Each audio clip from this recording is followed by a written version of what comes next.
Hi, I'm Jeff. In this series of videos, I'm going to be showing you how we start from logs from a tree, bring them into the basement, and through a series of videos, turn them into blanks for turning, turn them green, and store them to control their moisture and shrinkage, and then finally to turn them into bowls. So please follow along.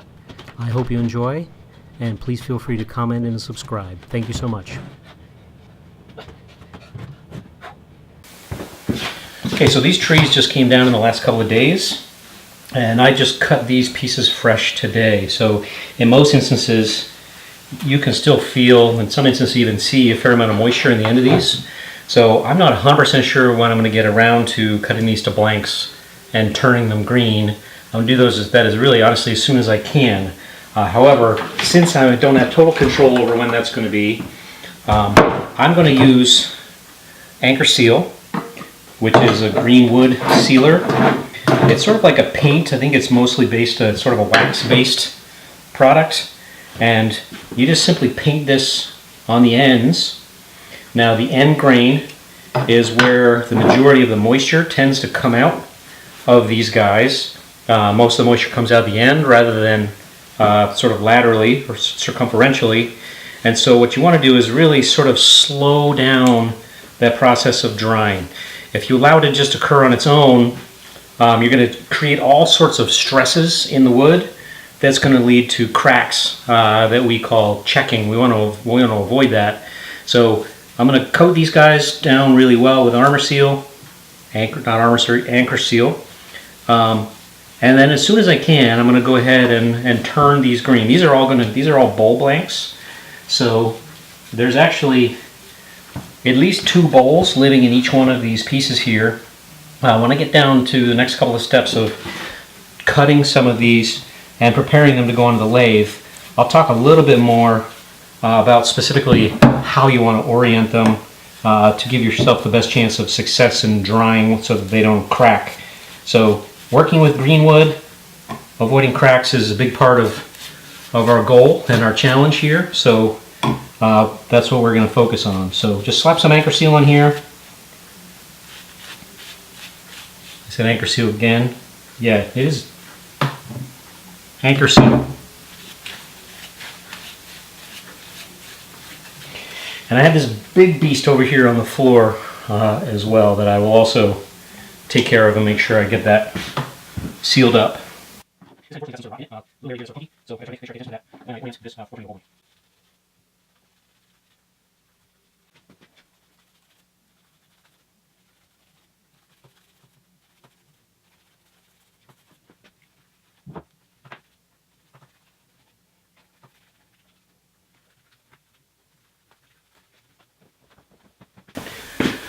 Okay, so I moved one of these guys, and I believe this is birch, over onto this great big guy. Got a couple wedges in there so it's fairly stable to get ready to start cutting this up.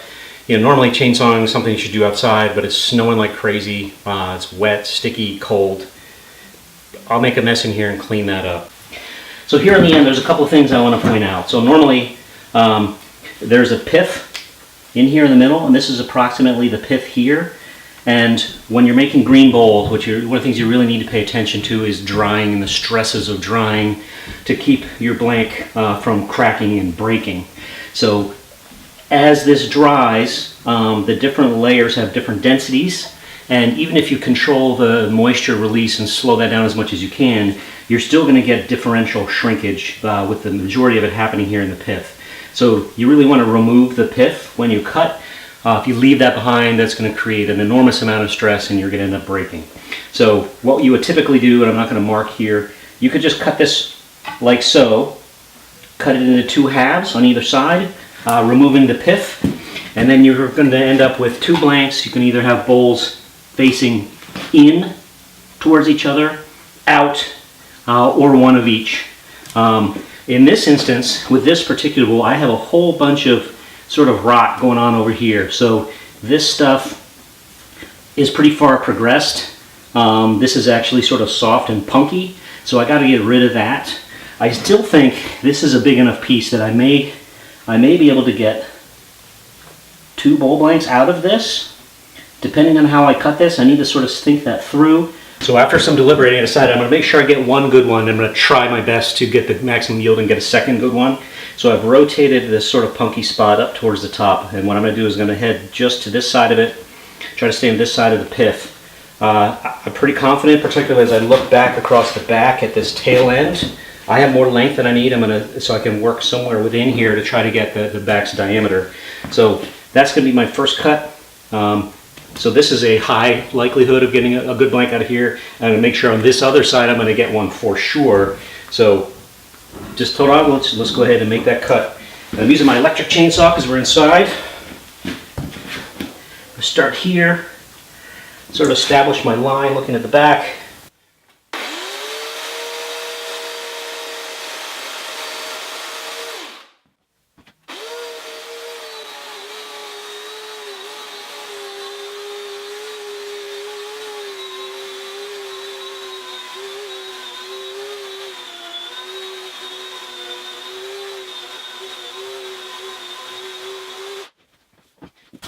So see these beautiful long shavings it's cutting? That just tells you that the blade is really nice and sharp, and I'll sort of pay attention to that as I go, stopping to sharpen as needed.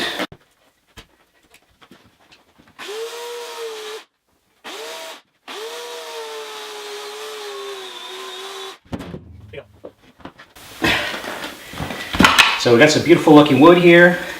It's not going to be terribly deep just because I was trying to avoid that punky spot, but I'm going to find the section I want to work, find my center, and then cut it close to round, and then go from there.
Okay, here's my second piece here.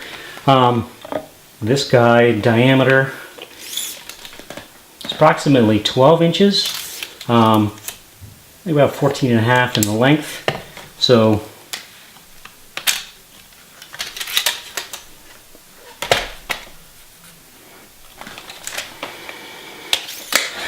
that is approximately my center.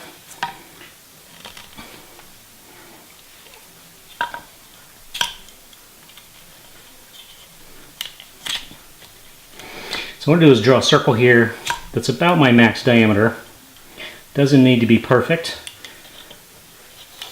Somewhat self-correcting on the lathe later on. But that sure doesn't look like it got the center, does it? Come this way a little bit more. Try that again.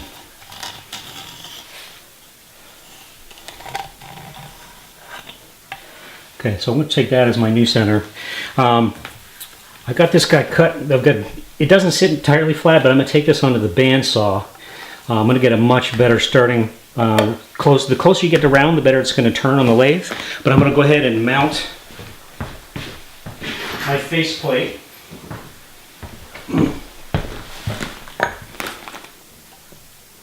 Could certainly wait until after I make those cuts in the bandsaw. At this point, I don't think it really matters.